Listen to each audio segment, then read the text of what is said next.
10 पैसे को लेके ऐसे स्टेटिस्टिक्स जो हर एक इंसान को पता होना चाहिए। आइए शुरू करते हैं। Number 1, what does the average Indian actually earn? ये मेरा ना फेवरेट क्वेश्चन है। जब भी मैं किसी कॉर्पोरेट इवेंट में जाता हूँ तो मैं अक्सर लोगों से पूछता हूँ कि यहाँ मिडिल क्लास कौन है। सब हाथ खड़ा कर देते हैं। तुम हीरे जवाहरात पहने हुए हैं, हाथ उठाते हुए हीरे भी रो रहे होंगे, भाई 2 कैरेट का हूँ, मत उठा, हाथ थक जाएगा। लेकिन हम जी मिडिल क्लास, क्यों? क्योंकि हम जमीन पे बैठ के खाना खाते हैं, क्योंकि हम माँ बाबा के पैर छूते हैं। अमीर लोग तो ये सब करते ही नहीं है, वो तो माँ बाप को चांटे मारते हैं रोज सुबह। तो अलग ही लेवल की मिडिल क्लासनेस की परिभाषा देश में फैलती रहती है। पूछने वाला सवाल है, how much does the average Indian earn? आपको क्या लगता है? 1 लाख से ज्यादा, 50,000 से 1 लाख रुपए, 25 से 50,000 रुपए, 10 से 25,000 रुपए, या 10,000 से कम? अगर मैं एवरेज मीडियन सैलरी बोलूं, it is around 12 to 13,000 rupees a month, मतलब करीब 1.5 लाख रुपए साल की। ये एवरेज भारतीय की कमाई है एक इंसान की, विच इज क्वाइट शॉकिंग कि सिर्फ इतने ही पैसे में देश के करीब 60 करोड़ लोग काम कर रहे हैं। इनफैक्ट एवरेज या मीडियन का मतलब यही है कि इसमें से आधे ज्यादा इससे कम कमा रहे हैं। अगर आप गांव और शहरों को बांटें, रूरल इंडिया में ये करीब 1 से 1,20,000 रुपए, मतलब 10,000 रुपए महीने से भी कम। अर्बन इंडिया में ये करीब 1.5 से 2 लाख रुपए, 2 लाख के करीब, मतलब मोटा मोटा अराउंड लगा लो 18-17,000 रुपए महीना। What does it mean for you? 2026 में इस बात का एहसास कि एक एवरेज भारतीय 10 से 12,000 रुपए महीना कमाता है, आपको एक पर्सपेक्टिव देता है कि आप कहाँ हैं, आप कितने लोगों से कितने ज्यादा प्रिविलेज हैं, कितनी ज्यादा अपॉर्चुनिटीज के साथ हैं। And life is actually not as bad as you would make it out to be. आपको अगली मील कहाँ से आएगी उसके बारे में नहीं सोचना, कपड़े हैं कि नहीं है उसके बारे में नहीं सोचना, ये फीस दे सकते हैं, वो फोन खरीद सकते हैं। The problem in our life is more about upgrade, but not about survival. But there is a massive chunk of population in this country which is simply fighting survival. Stats number 2, how much does the average Indian save? Actually एक time था जब saving हमारे culture में बहुत घुसी हुई थी। हम हर छोटे से छोटा पैसा, बड़े से बड़ा पैसा सेव कर लेते थे। इनफैक्ट माँ बाप यही बोलते रहते थे, पैसे सेव करो, सेव करो। वो इन्वेस्ट करने के लिए नहीं बोलते थे, वो सेव करने को बोलते थे। पैसा पड़ा हुआ है, बैंक में झुलस रहा है, रो रहा है, एफडी में है कहीं, बट सेव करो। वो आदत भी धीरे धीरे जाती जा रही है। In the early 2000s 36 to 37% of GDP used to get saved. आज ये नंबर गिर के करीब 18 से 19% हो चुका है। मतलब people are earning more but actually saving less as a percentage of that income. अब इसको अगर आप एवरेज इनकम से कंबाइन करेंगे ना, the reality will be shocking. बहुत सारी रिपोर्ट्स हैं, बहुत सारा रिसर्च है which says that the average saving of a household is 1 lakh रुपए। 1 लाख रुपए महीने के नहीं, 1 लाख रुपए साल के नहीं, पूरी जमा पूंजी उस परिवार की 1 लाख रुपए, which is quite shocking क्योंकि they are one emergency away from wiping all of their savings. और वही बात था, एक मेजर फाइनेंशियल सर्विसेज ने सर्वे कंडक्ट किया था। 60% पीपल सेड कि अगर खुदा न खास्ता कोई इमरजेंसी आ जाए जिसमें हमारे 1 लाख से ज्यादा खर्च हो रहे हो, हमें कर्ज लेना पड़ेगा, पैसे ही नहीं है। अब ये हो क्यों रहा है? Number 1, yes it is true कि चीजों की कीमतें जो हैं वो आमदनी से ज्यादा तेज बढ़ी हैं। In the last 10-12 years income has grown from से 100 to 230, but expenses have grown from 100 to about 270. So clearly खर्चे जो हैं वो आमदनी से तेज भागे हैं। दूसरा ये हुआ है कि भारत में ना क्रेडिट एक्सप्लोड कर रहा है। बहुत आसान है आजकल एक क्रेडिट कार्ड पे लोन ले लेना, एक पर्सनल लोन ले लेना, किसी चाइनीज ऐप से लोन ले लेना, and that makes it really really hard and addictive for people to save. And तीसरी चीज which I personally believe is UPI. UPI has been incredible as a technology, but it has also made it very easy for us to spend. क्योंकि पहले जब पैसे देते थे ना तो वाकई में दिखता था कि 10 रुपए दे रहे हैं, 20 रुपए दे रहे हैं, 70 रुपए दे रहे हैं, 700 रुपए दे रहे हैं. अब तो टिंग टिंग टिंग टिंग निकल गए पैसे. तो कैसे निकलते रहते हैं पता भी नहीं चलता है. मनी मैटर्स में अक्सर मैं जब लोगों को बोलता हूं कि आप अपने महीने का पूरा बताइए कितना खर्चा करते हैं इस चीज में, आइडिया ही नहीं है लोगों को. Now what does this mean for you? Number 1, अपनी सेविंग्स को प्लीज ऑटोमेट करिए. अमीरियत और गरीबियत का माइंडसेट मैंने अक्सर बात करी है. गरीबियत का माइंडसेट ये होता है कि आपकी आमदनी आती है, उसमें से आप अपने खर्चे करते हैं और फिर जो बच जाता है वो अगर बच गया तो इन्वेस्ट करते हैं या सेव करते हैं. अमीरियत का माइंडसेट ये बोलता है कि हमारी आमदनी आएगी, सबसे पहले हम सेव करेंगे, इन्वेस्ट करेंगे, फिर जो बच गया उसमें अपने महीने का खर्चा निकालेंगे. That discipline will only come from automated savings. तो जैसे ही आपकी इनकम आई, लेट्स से सैलरी आ गई 2-3 तारीख को, 5 तारीख को, 7 तारीख को आपका SIP निकल गया. And that is the discipline you need to make. अब इट इज पॉसिबल कि उस महीने you can't buy that phone, you can't go on that vacation. You'll have to save for 3 months, 4 months, 5 months. But that is exactly the discipline I'm talking about. Stat number 3, कर्ज का trap. How much do Indians owe in loans. Early 2000s में total loan outstanding was about 10% of GDP. 2025 में आते आते that's become about 40% of GDP. According to RBI data, the average household debt या कर्ज is between 1 to 1.5 lakh rupees per household. Urban areas में ये और भी ज्यादा है क्योंकि होम लोन भी चल रहे हैं, गाड़ी के लोन भी चल रहे हैं, फोन के लोन भी चल रहे हैं, वेकेशन के भी लोन चल रहे हैं, हर चीज पे loan. And most of the growth, which is a concerning bit, is actually on what's called non-collateralized loans. जब आप एक घर का लोन लेते हैं तो आप अपने घर को गिरवी रख रहे हैं उस लोन के लिए, तो there is a backing. अगर आप एक गाड़ी का लोन ले रहे हैं तो गाड़ी को गिरवी रख रहे हैं as a backing. लेकिन जब आप एक पर्सनल लोन लेते हैं तो कोई कोलैटरल नहीं है, कुछ आपने गिरवी नहीं रखा है. And those loans by design are more expensive. This is where most of the loans are growing. Like मैं generally समझता हूँ कि जिंदगी में घर का लोन बनता है किसी पॉइंट, 20s में नहीं, बट लेट्स से 30s में, लेट 30s में एब्सोल्युटली बनता है. मैंने भी लिया, हर एक इंसान को लेना चाहिए, अपना घर अपना होता है. एजुकेशन लोन बहुत बढ़िया इन्वेस्टमेंट है. अगर आप सही कॉलेज जा रहे हैं, सही डिग्री के लिए जा रहे हैं, एजुकेशन लोन बिल्कुल बनता है. लेकिन इसके अलावा कोई भी और loan should be in principle no go. Personal loan तो हर किस भी नहीं, बिकॉज दैट देन सेज कि आप जितनी आपकी औकात है उससे ज्यादा जा रहे हैं, because you don't have the money right now to pay for what you want. Now what that means for you, 2026 में अपने लोन्स को बहुत केयरफुली ट्रैक करिएगा. अगर आपने कोई लोन अभी तक नहीं लिया है, मेरी राय रहेगी प्लीज कोई भी personal loan, credit card loan, कोई भी नॉन कोलैटरलाइज्ड लोन मत लीजिए. सेव करिए और उससे वो चीज खरीदिए. That's the better approach. अगर आप ऑलरेडी एक लोन में हैं तो जो सबसे महंगे लोन है 30%, 35%, 40%, क्रेडिट कार्ड, पर्सनल लोन 14%, 15%, इनको जल्दी चुकाने की कोशिश करिए. होम लोन को जल्दी चुकाने की जल्दबाजी मत करिए क्योंकि होम लोन सस्ते होते हैं, उस पर आपको टैक्स बेनिफिट मिल जाएगा. लेकिन ये लोन आपको वाकई में हर महीने खा रहे हैं. Pay the most expensive loans which are the highest interest rate loans, the first and foremost. Stat number 4, the insurance gap. Average Indian कितना अपने आप को इंश्योर करके रखा है. अब ये इंश्योरेंस दो भागों में बढ़ जाती है. एक है हेल्थ इंश्योरेंस, एक है लाइफ इंश्योरेंस. लाइफ इंश्योरेंस में हम एक्चुअली इतने बुरे नहीं है क्योंकि एक बहुत बड़ी कंपनी है जिसका नाम नहीं लेंगे, उन्होंने अपने एडवाइजर्स, अपने एजेंट्स पूरे देश में फैला, सबके चाचा, मामा, ताऊ कहीं ना कहीं किसी न किसी रूप में इस कंपनी के एजेंट बन चुके हैं. एंड उन्होंने भर भर के इंश्योरेंस बेची, भर भर के बेची. तो लोगों ने ले ली, और लोगों ने ली टैक्स बचाने के लिए, इंश्योरेंस के लिए नहीं. And they made the biggest mistake when you are buying insurance, which is treating insurance as investment. अगर आप इंश्योरेंस को इंश्योरेंस ना देखते हुए इन्वेस्टमेंट के रूप में देखते हैं तब आप गलती करते हैं. इंश्योरेंस का मतलब क्या है एंड फायदा क्या है? इंश्योरेंस का मतलब आप एक बहुत कम अमाउंट देंगे एक बहुत बड़े अमाउंट के लिए, क्योंकि जब वो अमाउंट की जरूरत आपको होगी आपको वो पूरा का पूरा अमाउंट मिल सकता है. वो हेल्थ इंश्योरेंस हो सकती है, तो अगर आपके परिवार में या आप खुद हॉस्पिटलाइज हो गए तो आपके पूरे हॉस्पिटल का खर्चा वो हेल्थ इंश्योरेंस दे सकती है. लाइफ इंश्योरेंस मतलब भगवान ना करे आपकी जिंदगी को कुछ हो गया तो आपके परिवार को एक अमाउंट मिलेगा once you are gone. लेकिन इसमें जब आप इन्वेस्टमेंट मिक्स कर लेते हैं तो लोग बोलते हैं यार जो हमने प्रीमियम दिया है वो वापस आ जाएगा, इस प्रीमियम में थोड़ा रिटर्न भी दे दो, कुछ पेंशन प्लान भी डाल दो. ये सारी चीजें जो हैं ये आप खुद ब खुद भी कर सकते हैं. चाहे वो म्यूचुअल फंड के SIP हो, उसको SWP में कन्वर्ट कर दिया, या गोल्ड में इन्वेस्टमेंट हो, रियल एस्टेट में इन्वेस्टमेंट हो, जो भी कुछ हो, there are multiple other ways. Insurance का काम सिर्फ और सिर्फ इंश्योरेंस रहना चाहिए, which is to protect your health and to protect your life. Health insurance में तो ये देश बिल्कुल बर्बाद है, मतलब बर्बाद मतलब बहुत ही बुरा है. Less than 3 to 4% of India's population is health insured. अगर आप लाइफ इंश्योरेंस को देखेंगे, स्पेसिफिकली उसमें टर्म इंश्योरेंस देखेंगे, which is the product that I would recommend for you to buy any insurance, वो भी 1 से 2% ही है. It's insurance as investment जो बहुत spread out है, but that I feel is a personally bad decision to make. What does it mean for you? 2026 में सबसे पहले अपने लिए, अपने परिवार के लिए हेल्थ इंश्योरेंस लीजिए.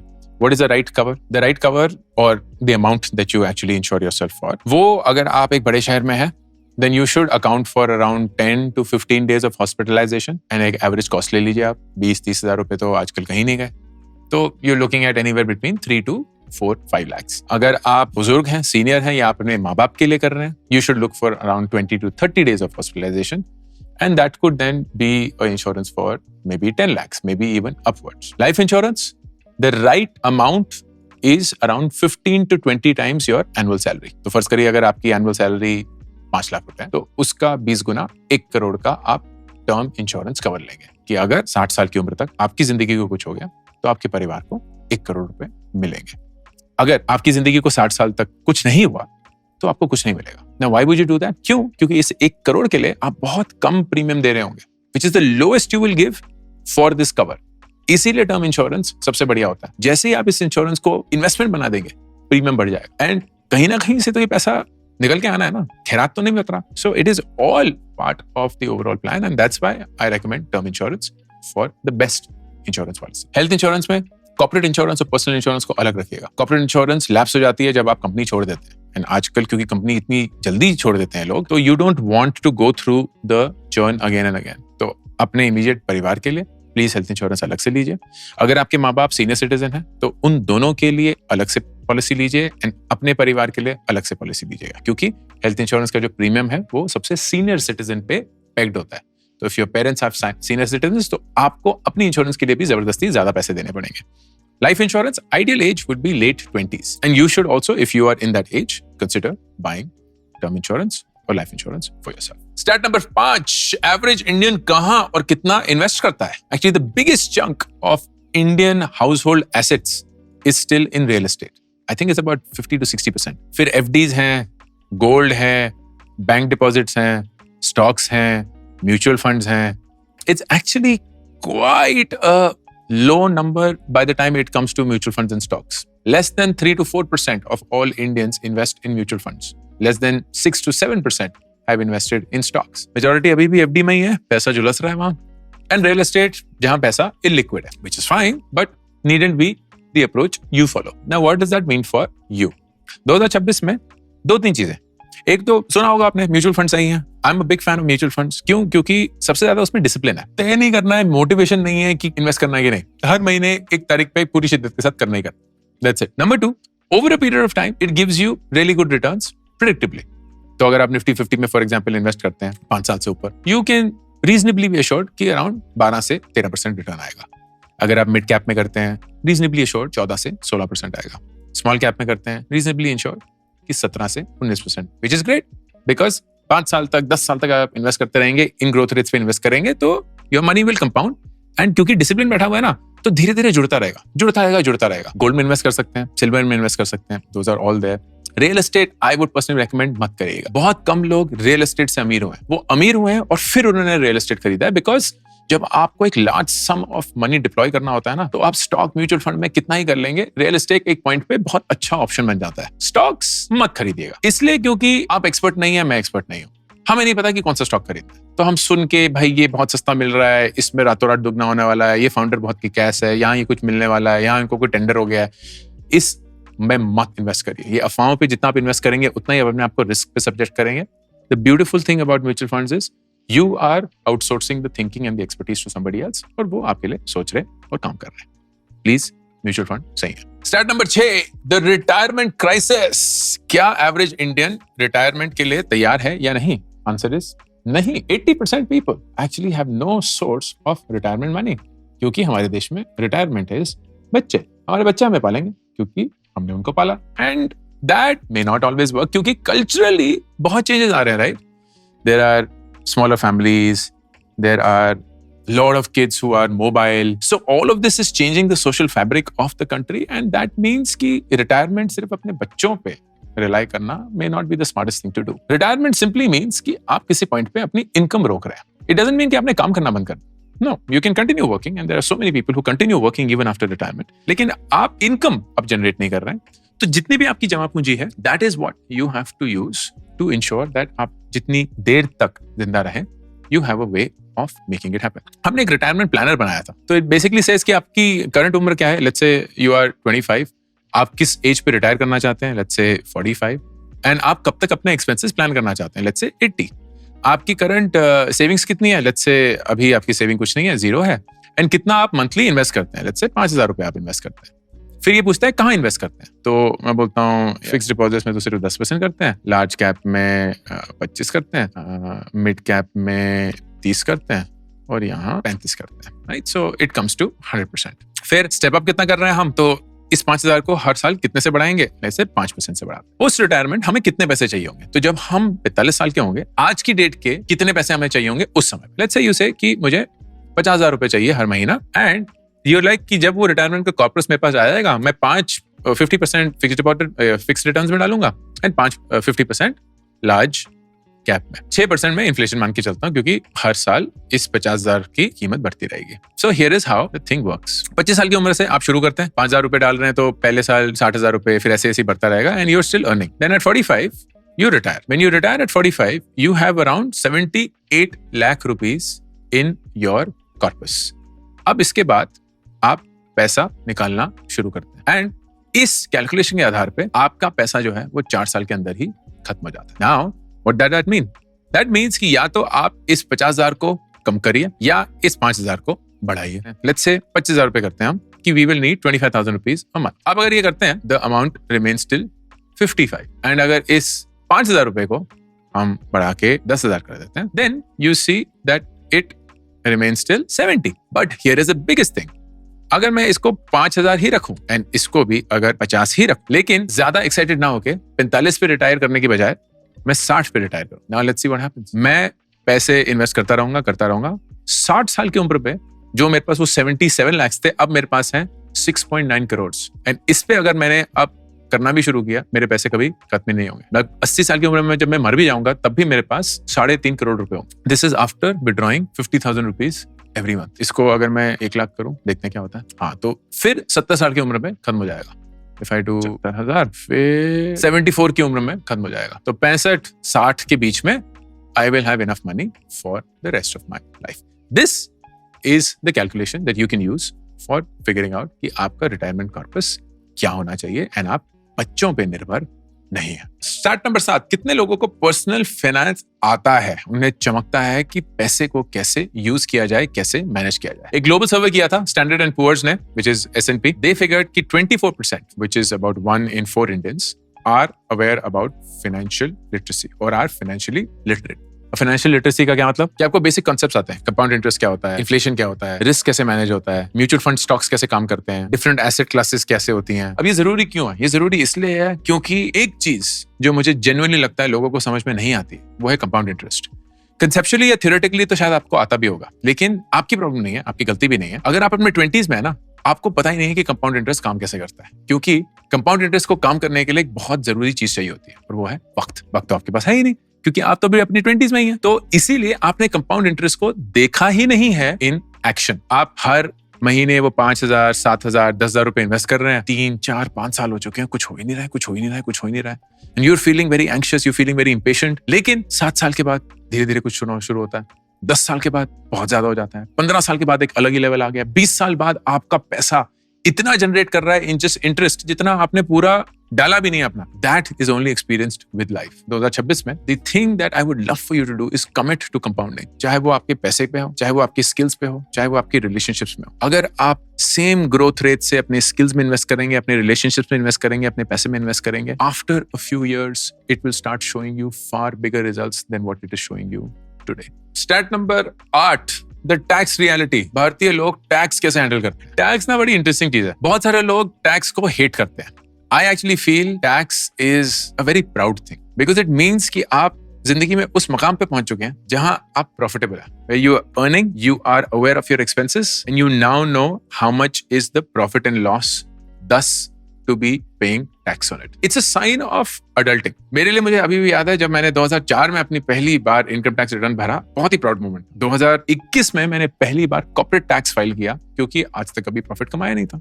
वो भी बहुत प्राउड मोमेंट था. इस साल हमने रिकॉर्ड कॉर्पोरेट टैक्स पे किया.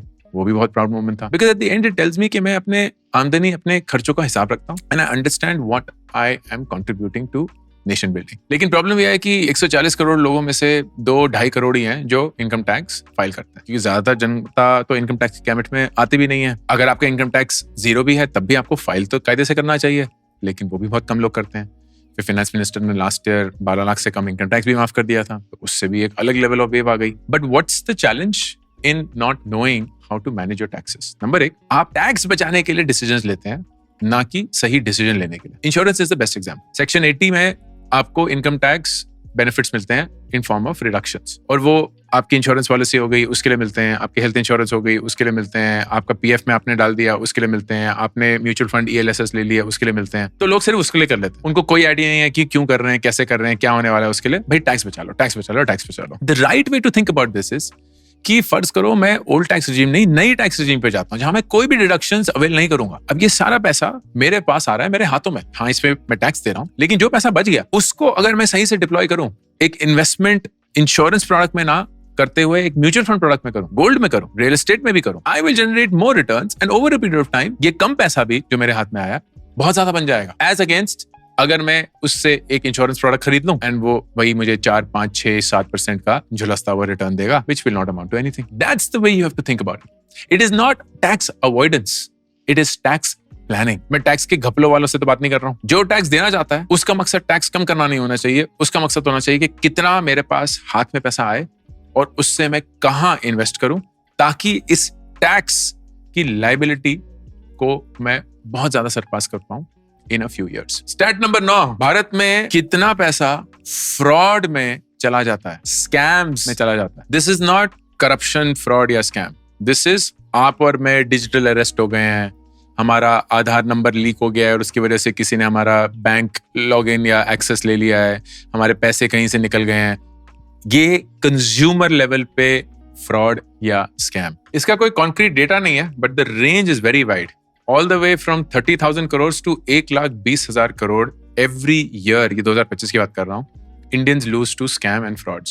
वो financial fraud हो सकते हैं, वो job के fraud हो सकते हैं, वो currency या customer care के fraud हो सकते हैं, crypto के fraud हो सकते हैं. तो बहुत सारे अंधाधुंध fraud फैले हुए हैं. And what it means for you in 2026 is, number 1, publicly ना बहुत सारा डेटा शेयर मत करिए, especially कि आपके बैंक के स्क्रीनशॉट और आपके आधार कार्ड और ये सब वगैरह, because इससे लोगों को एक्सेस मिल सकता है to your financial products that will have everything that you own. दूसरी चीज, अगर कोई भी इन्वेस्टमेंट आपको प्रॉमिस करती है ना कि रातों रात पैसे डबल हो जाएंगे अंकुर, यहाँ ये होने वाला है, वहां वो होने वाला है, ये 2 रुपए का स्टॉक 10 रुपए बन जाएगा वगैरह, if anything seems to be too good to be true, don't believe it. And finally, AI के जमाने में ये बहुत जरूरी है. एक ना फैमिली कोड बनाना होगा, क्योंकि ऐसा संभव है कि आपके माँ बाप को आपसे कॉल आएगा, जो आप नहीं कर रहे होंगे, एआई कर रहा होगा. उसकी आवाज बिल्कुल आप जैसी होगी, शायद चेहरा भी आप जैसा होगा. एंड उस पॉइंट पे ना आपके माँ बाबा को वो खुल जा सिमसम वाला कोड मांगना पड़ेगा, जो कि आप एज अ फैमिली डिसाइड करेंगे. इसको कहते हैं फैमिली कोड. तो आप बोलेंगे कि हाँ अंकुर, तुम्हें मदद की जरूरत है, तुम्हें पैसे चाहिए वगैरह वगैरह, जरा कोड बताओगे, पता चल जाएगा. दूध का दूध, पानी का पानी. क्योंकि अगर कोड पता चल गया तो फिर आपको पता है कि वाकई में जरूरत है, अगर नहीं तो फ्रॉड या स्कैम ही था. और फाइनली, स्टैट नंबर 10 शायद सबसे shocking, the wealth gap. 1% Indians देश का 40% वेल्थ कंट्रोल करते हैं. 10% टॉप के इंडियंस देश का 70% वेल्थ कंट्रोल करते हैं. मीनवाइल लास्ट के जो 50% है, द बॉटम 50%, वो देश का सिर्फ 25% ओन करते हैं. What does it mean for you? आपकी जिम्मेदारी नहीं है इस देश के इनकम इनइक्वालिटी को फिक्स करना ना, लेकिन आपकी जिम्मेदारी डेफिनेटली है कि आप अपने आप को इस टॉप टियर में जितना पहुंचा सकते हैं पहुंचाएं. एंड उसके लिए आपको बहुत सारे बड़ी बड़ी चीजें करने की जरूरत नहीं है. बहुत लोग बिना वीडियोस के, पर्सनल ब्रांड के, सोशल मीडिया के बहुत पैसे कमा चुके हैं इस देश में, just by picking up things which are boring, doing it for a really long while and experiencing the benefit of compounding. And that means आप भी कर सकते हैं. It just requires you to not be impatient, but instead be long and discipline on how you want to treat your money. 2026 की शुरुआत हम इस awareness से करना चाहते हैं कि हमारे पास जिंदगी में बहुत कुछ ऐसा है जो करोड़ों लोगों के पास नहीं है, लेकिन हमें जिंदगी में एक ऐसे मकाम पे पहुंचना है जहां हम इन सब लोगों की मदद कर सकते हैं by first helping ourselves. Ankur Warikoo, signing off. I'm super thrilled to announce my new latest project, India Genius Challenge. ये एक nationwide hunt है भारत के brightest young students का, aged between 13 to 15 years. एक online round followed by the national finals that will happen in Delhi, जहां सबसे brightest students को मिलेगी 10 लाख रुपए की स्कॉलरशिप. ऑनलाइन राउंड्स में daily, weekly, monthly winners announce होंगे. उनको मिलेंगे iPhones, iPads, PS5s, books, trophies, certificates and a lot more, all leading to the national finals happening in Delhi. Please, अगर आप किसी 13 से 15 साल के बच्चे को जानते हैं, आपके परिवार में कोई है या आप खुद वो हैं, then log on to indiageniuschallenge.com and start playing the challenge.